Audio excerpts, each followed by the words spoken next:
Good morning, everybody. How are you? Hopefully you can hear me well.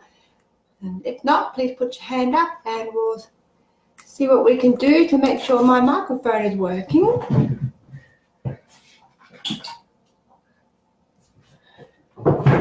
Okay, let's have a look at that. Good morning, everybody. My name is Johnita Francis. I'm the host for the Warrior Chronicles, and this morning will be just a little overview of what you can expect from me over the next few weeks, what a reading with me is all about, what the gateway is all about, and how you can find your higher self. So a little overview. I've got my banner in the background just to give us some points and some tips.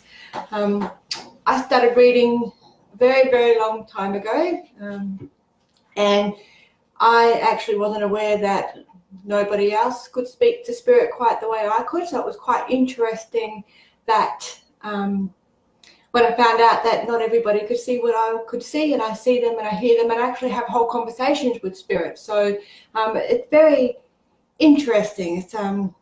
It's a joy, and it's sometimes really hard when you're doing the tough reads and helping people through that process, but the rewards and the feeling that you get, and when people start actually making some changes in their lives to bring about the quality of life, and whatever that quality looks like for them, that's what the end game is for me. That's the total, yeah, gotcha moment. So I'm very, very humble reader, I suppose.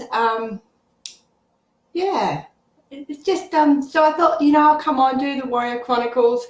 I'm known as the Warrior, so I started the Warrior movement quite a number of years ago, and what it was all about is not teaching people how to fight.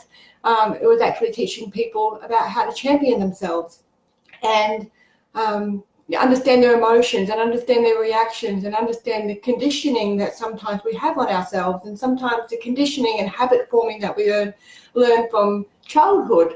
And this is by no means a parent bashing session. It would never be that.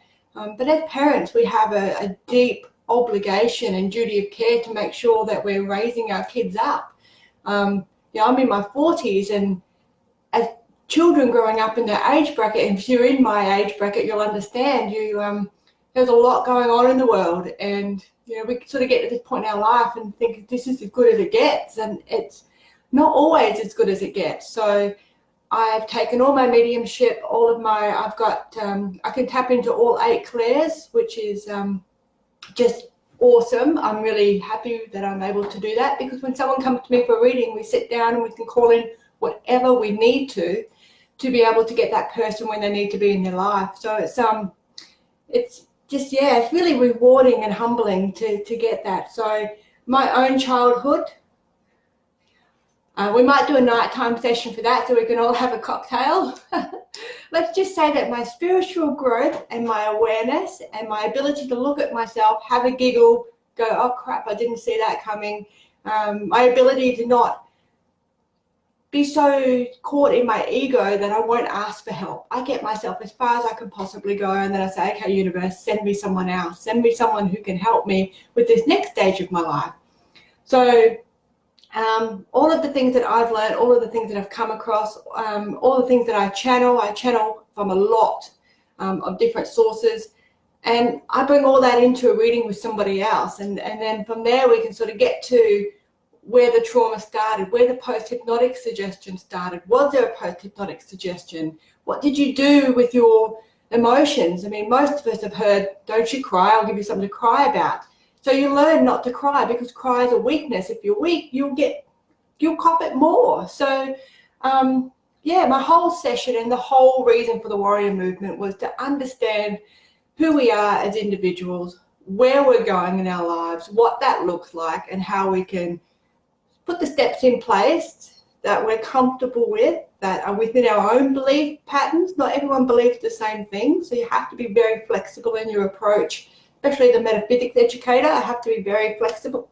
Very flexible. So, because the whole idea is to help a human get over the line, not to help a gender or a culture or a type of person or someone that's had a really rough childhood, because everything in your life is subjective. So what was horrific for me might have been a walk in the park for someone else. And that's what it's all about. It's free from judgment, just relaxing, unwinding, understanding ourselves and being comfortable enough to say, wow, that happened to you too. Like, what did you do to get through it? So that's the Warrior Chronicles. And I'm very proud of it. It's come a long way in a long time.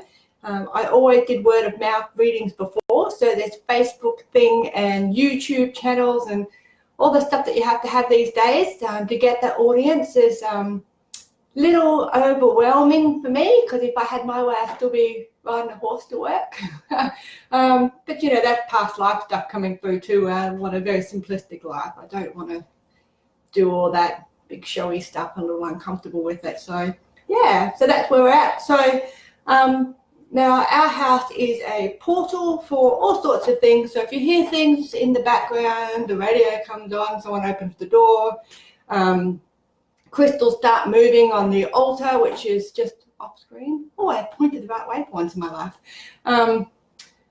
Or, you'll get interference or you'll hear things. Just put your hand up or let me know that I'm so used to it, I don't even bother with it anymore. They have a chat and they go away. So don't think that there's anything going on in that respect. It really is just a loaded house. And quite frankly, if we moved into a home that wasn't haunted, I'd be devastated and I wouldn't stay there very long, because I just like having spirit around.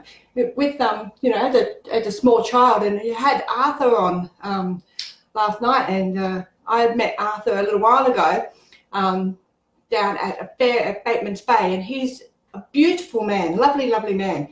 And we were talking about feelings and emotional feelings, and that triggered off me having a greater understanding of my emotions and how I process emotions and what emotions mean to me. So I've broken that right down. So we'll get to that later in the series.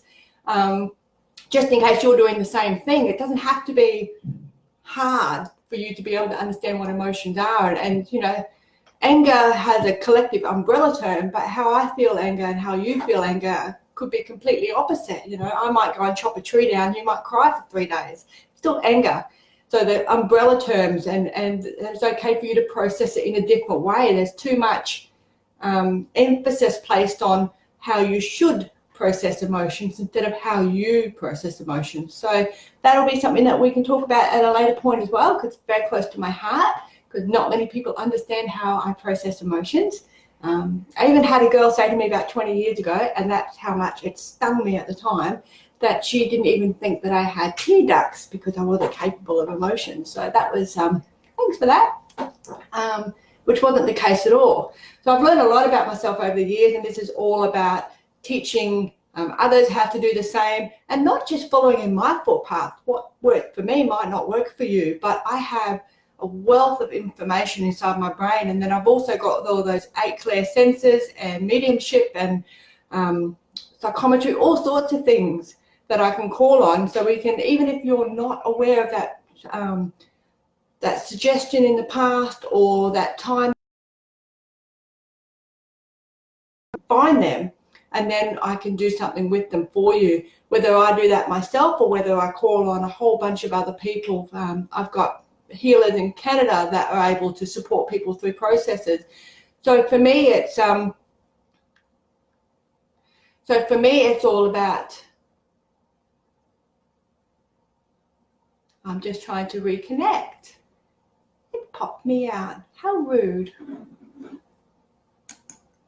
We've lost you. I have lost you. This is not very nice.